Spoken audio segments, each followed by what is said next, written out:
Welcome to Crime, Corruption, and Cocktails, the true crime podcast where we look at cases of corruption and negligence and examine their historical and cultural implications. Today, I'm drinking a pina colada. What do you have? I am drinking a mojito, and on this week's episode, we are going to look at the Joe Cool murders. What started out as a way to make money, helping two men out, ended with the murders of four people that left the family and community devastated. On September 22nd, 2007, Kirby, Logan, Archer, and Guillermo Zarabozo chartered the Joe Cool boat. They had arranged a trip to Bimini a few days prior. Archer and Zarabozo paid $4,000 in cash in $100 bills to charter the Joe Cool on Saturday to Bimini, Bahamas, where they told the boat's operators that they had female companions waiting for them. Along with Archer and Guillermo, on the Joe Cool that day were the crew of Captain Jake Branam, his wife Kelley Branam, Jake's half-brother Scott Gamble, and a family friend, Samuel Kairy. The trip was scheduled to take about 4 hours round trip, with the crew dropping Archer and Zarabozo in Bimini and returning that night. Tensions were raised when the crew did not return the night of the 22nd. When the ship failed to return to Miami, the Coast Guard initiated a search for the vessel, which they did locate on September 24th, drifting approximately 18 miles off the coast of Cuba. There were no signs of the four crew members, but Archer and Zarabozo were found on a life raft nearby. On the boat, the investigators found shell casings and bloodstains. The two men claimed that they had been attacked by Cuban pirates. The FBI was brought in and was suspicious from the beginning of the men's stories. They reasoned that pirates would not have left credit cards, electronics, and $70,000 worth of fishing gear on the Joe Cool. The FBI discovered during the investigation that Archer was a fugitive on the run from Arkansas.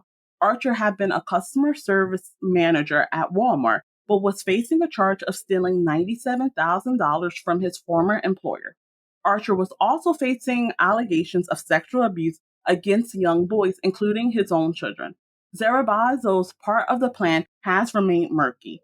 He claims that Archer told him that he was a CIA agent and needed his help for a mission in Cuba. It's thought that Zarabozo may have harbored delusions of becoming a secret agent himself. After persistent questioning, the truth was finally revealed. Arthur stated he wanted to flee to Cuba and enlisted Guillermo's help with that. After they got on the boat, he claims to have shot Jake and Kelley and added that it was Guillermo who killed the other two. Archer then said he asked Guillermo to pitch the bodies overboard. According to him, it was Guillermo's idea to kill the crew and dump the bodies in the sea. They set course to Cuba but ran out of fuel, so they had to use a life raft. Kirby said that two of them came up with the story of the hijacking while adrift. However, Guillermo maintains that it was Archer who killed all four of the crew members. Guillermo's understanding, again, was that they were going to Cuba to work on a security job that would eventually lead him to work for the CIA.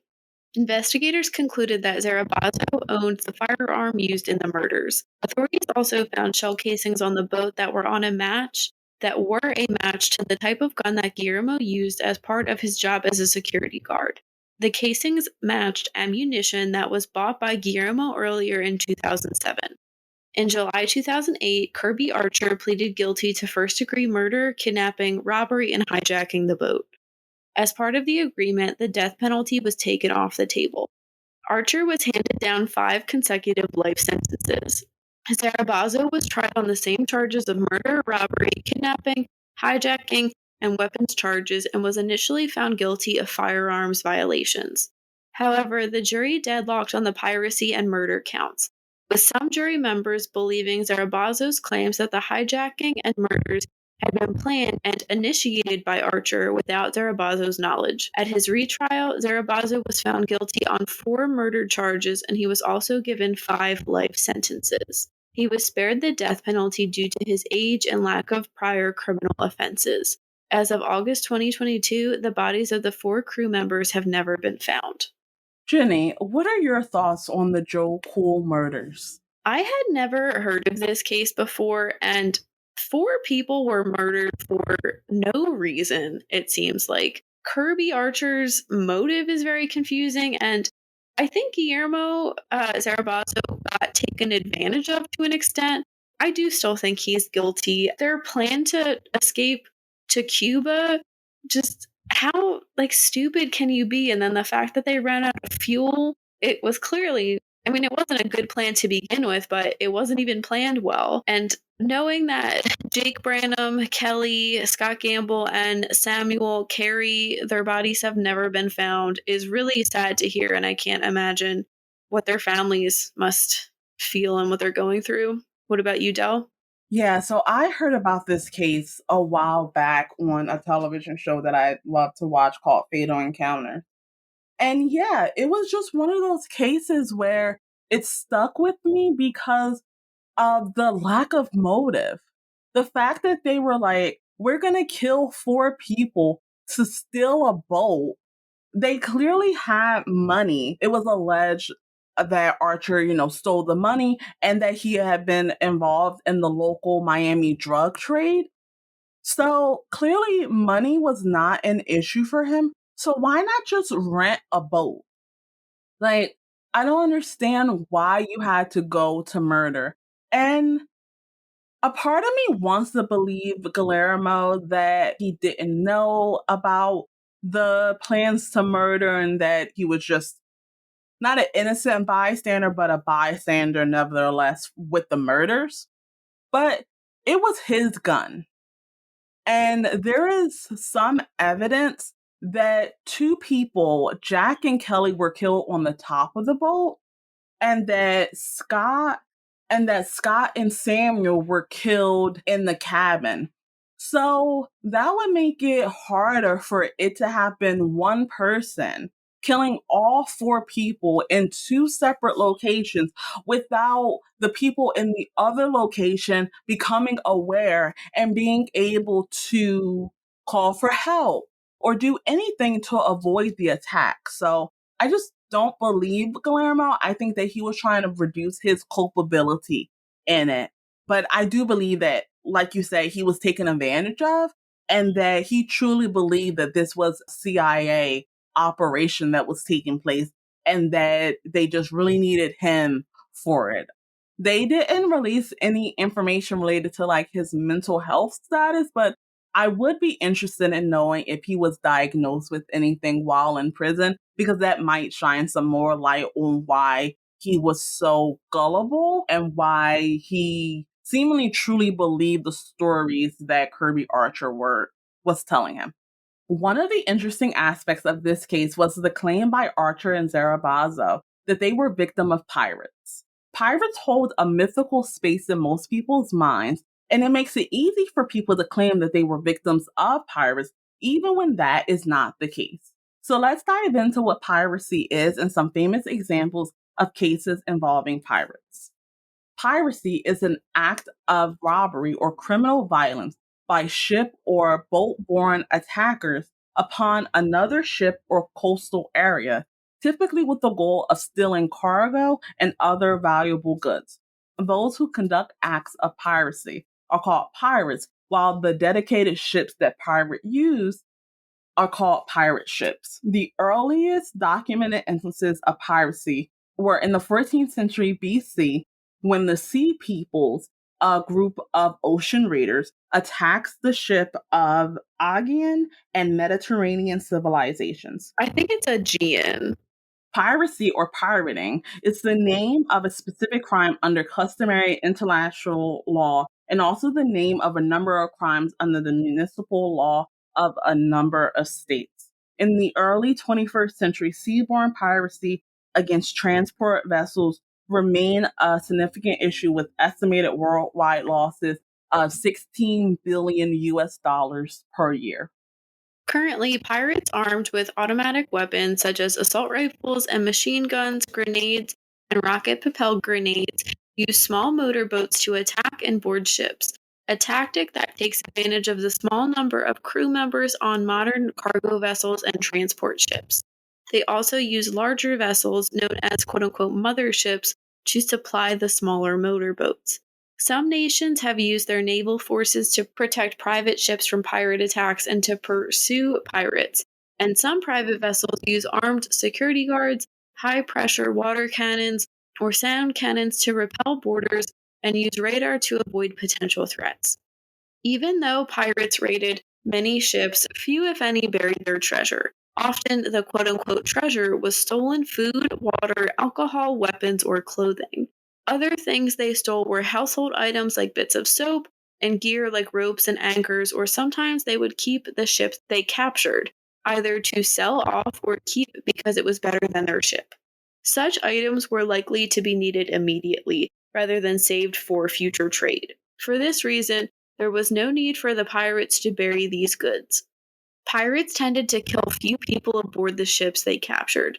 Usually they would kill no one if the ship surrendered, because if it became known that pirates took no prisoners, their victims would fight to the last breath and make victory both very difficult and costly in lives. In contrast, ships would quickly surrender if they knew they would be spared. Modern pirates have become successful because of the large amount of international commerce occurring via shipping. Also, pirates operate in regions of poor developing or struggling countries with small or non existent navies and large trade routes. Pirates sometimes even capture by sailing into waters controlled by their pursuers' enemies. The Americas and Africa have been identified by the International Chamber of Commerce as the most vulnerable to piracy as the result of less wealthy governments in the region being unable to adequately combat piracy. So now let's look at some examples of piracy in the modern world. The first one we're going to look at is the case of Captain Phillips.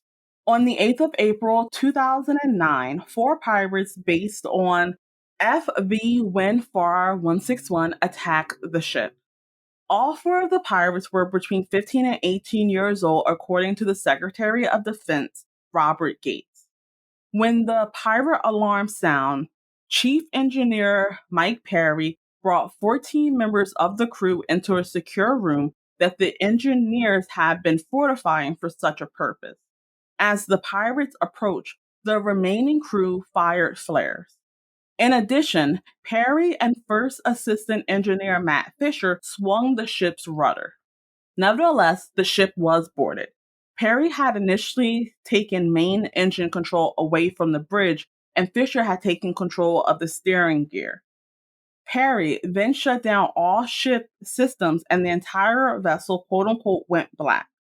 The pirates captured Captain Richard Phillips and several other crew members minutes after boarding, but soon found out they could not control the ship.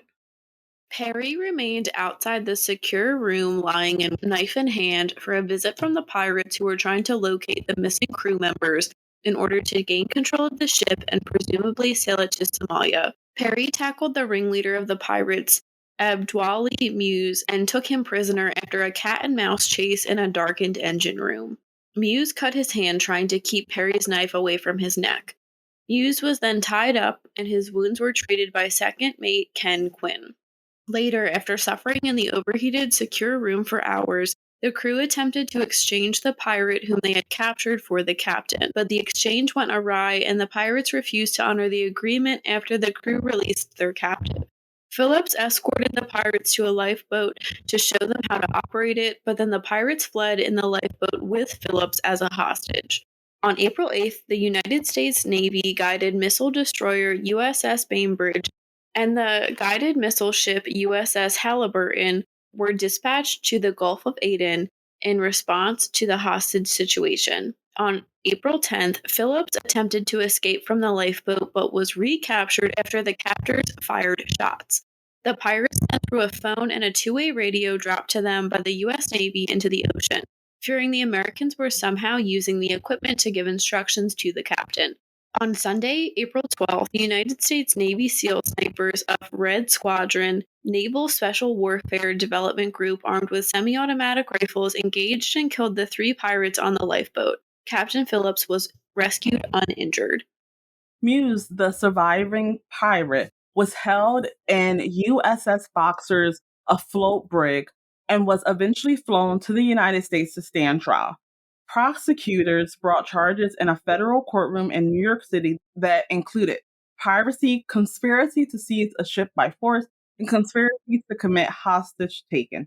Muse's lawyers asked that he be tried as a juvenile, alleging that he was either 15 or 16 at the time of the hostage taken. But the court ruled that Muse was not a juvenile and that he would be tried as an adult. He later admitted that he was 18 years old and pleaded guilty to hijacking, kidnapping, and hostage taking charges in lieu of piracy charges. He received a prison sentence of 33 years and 6 months. Next, we have the MT Orcam Harmony.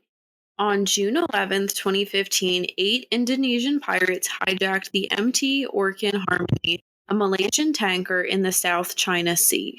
The crew and the tanker were freed and recovered on June 19th near the southwest of Phu Quoc in Vietnam.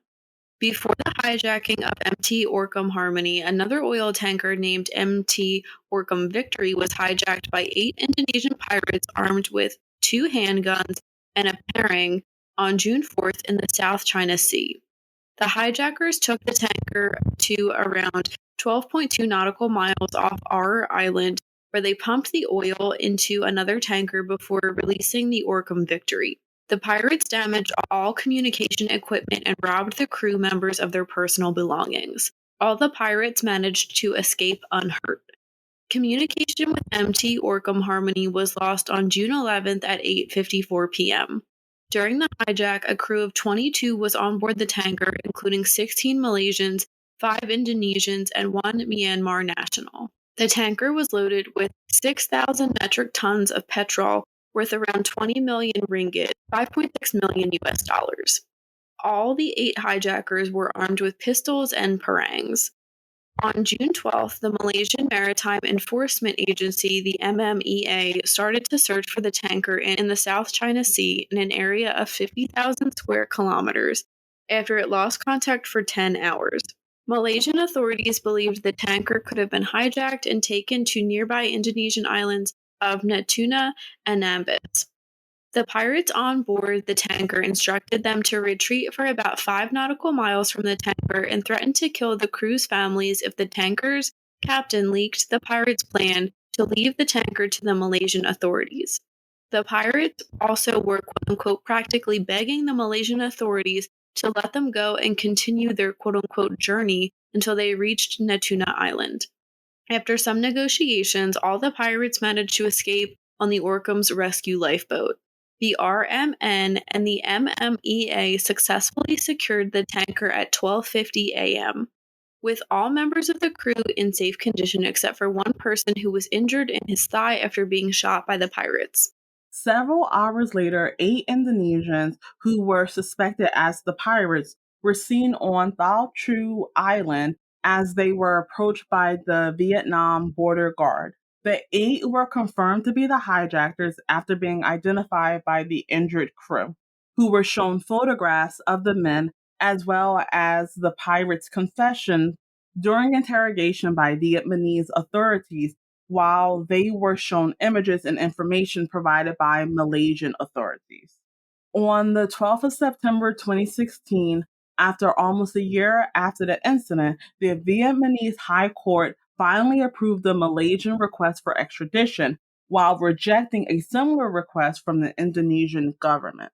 On November 27th, all suspects arrived at Senai International Airport of Johor through a special chartered flight by MMEA from an airport in Hanoi. The Malaysian court sentenced all suspects to 15 and 18 years in prison, with them all pleading guilty. Jenny, what are your thoughts on piracy and the 2 cases that we discussed? The Captain Phillips case is the first thing that comes to mind when I do think of like modern pirates, but I really didn't know that much about it. The fact that they had kidnapped him and then they tried to do a trade was a very intense, scary situation. And yeah, piracy just is very scary, and it seems like something that you wouldn't think would happen anymore. I guess maybe we feel so far removed because like Pirates of the Caribbean and like their stories and legends, and it's like a very fantastical thing. But pirates do exist. And I guess it's just more prevalent in some areas. What about you? I agree with you. I think, like we said in the intro, that pirates have become an almost mythical thing that people don't really believe exists anymore. It's harkening back to the historical times and not something in modern day. But I do think stories like Captain Phillips have done a good job of shining a light on a pretty significant issue that is affecting many people, especially in poorer countries where the results of piracy have a much more devastating effect on their economy than it would for us here in the United States. I do think both of these stories are wild when you think about the fact that had it not been for just good sea communications between countries in the second case, and just Captain Phillips having the tenacity and the determination to survive, these stories may have turned out a lot differently. But I am happy that in both of these cases, no one was seriously harmed. But obviously, that is not the case all the time. And piracy still has a devastating economic effect as well as an effect on the individuals that are attacked. Absolutely. That's all I had. That wraps up this week's case. Thank you for listening. Let us know in the comments what you think about the Joe Cole murders. You can read more about this case and how to support us in the links below. We will be back next week with a brand new episode focused on the murder of Kitty Genovese. As always, stay safe.